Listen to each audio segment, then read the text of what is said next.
Hi, this is Harry again from Solar Juice. I'd like to introduce today Dieter Rams. So Dieter Rams was actually born back in 1932. Again, an industrialist, designer. And what he saw was the fact that simplicity in design and in functionality in the home was actually one of the best things to have.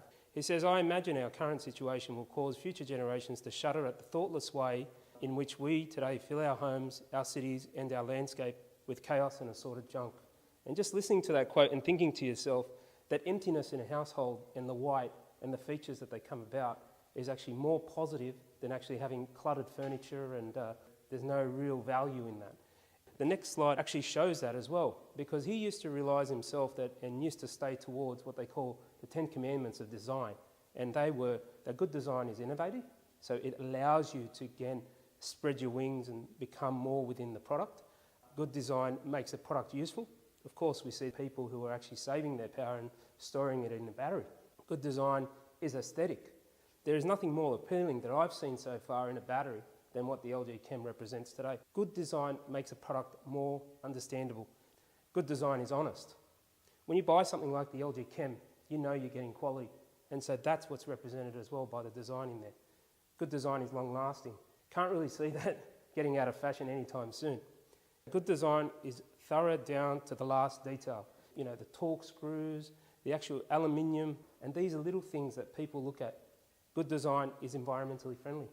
This battery can be recycled. After you've used it, you can return it back to LG Chem and they'll recycle what's in it for again to be used later. And good design is as little design as possible. But they decided to keep it very simple. It's a battery in the end of the day and there's 3 lights and that's about it. And you don't really need more than that. If we look at Dieter Rams now, and we actually have a look at some of the products that he invented, so you'll see the iPod, which actually is referred to by a radio player that Dieter Rams has got. You'll see that the iMac is very similar to, say, a chalkboard that Dieter Rams has got.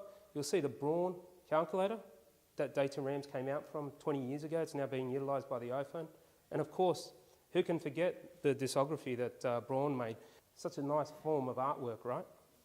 So Joni Ive actually says to himself that, you know, Dieter Rams was a big influence to him in his design, and he insists that surfaces that were without apology, bold, pure, proportion, coherent and effortless. And now you'll see a complicated view of what an off-grid system used to look like back in the day.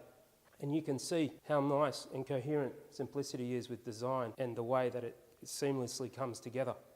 What I want to show you today is effectively the new LG Chem video explaining about the new LG Chem RESU.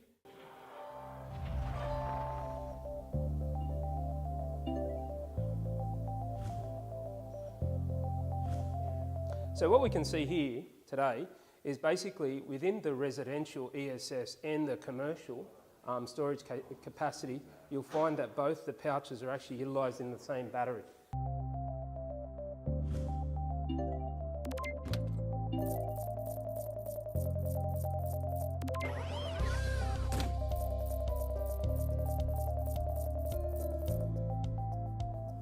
So when we flip over here, we see the cost saving between the 2 types of batteries that are the most popular in the market. One is called the prismatic type cell, and the other one is the pouch type cell as well. And you can see the cost benefits and savings between the 2.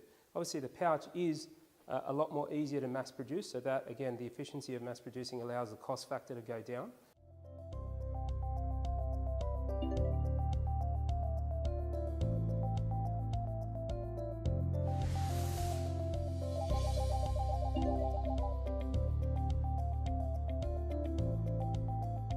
So looking at the thermal pouch there at the moment, where you can actually see the LG Chem pouch being looked at on temperature, it's actually at a sub-temperature, it's actually stabilised, whereas the other prismatic cell actually holds the temperature, which means it pushes and pressurises the temperature within the battery, which allows it to get more hotter a lot faster, whereas the battery on the LG Chem side is allowing that temperature to dissipate and it's stabilising it.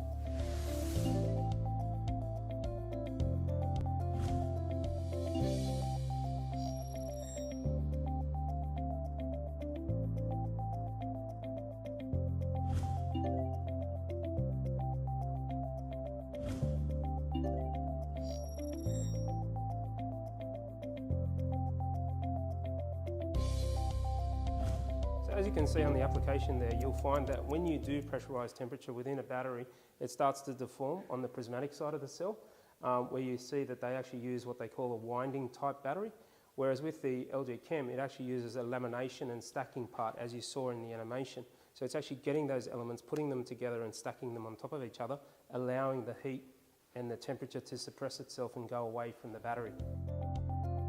SRS technology is also patented to LG Chem, and the reason for that is this is between the cathode and the anode. It's actually a thin nano ceramic coating which allows this battery to take up to 150 degrees at 45 minutes and nothing will happen to it.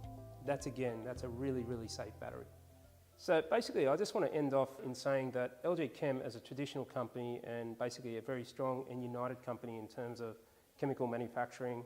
As you can see here, not only does LG Chem support its own corporation in terms of using the residential battery for the pouches and so forth, but those particular pouches are also being utilised by computer IT companies such as Apple, such as Microsoft, LG Electronics, HP Invent, and also we go over to the automotive companies. There is really no other choice but LG Chem to go with in terms of storage. I really appreciate your time. Thanks for coming down, and certainly look forward to seeing you guys over at CEC. Cheers.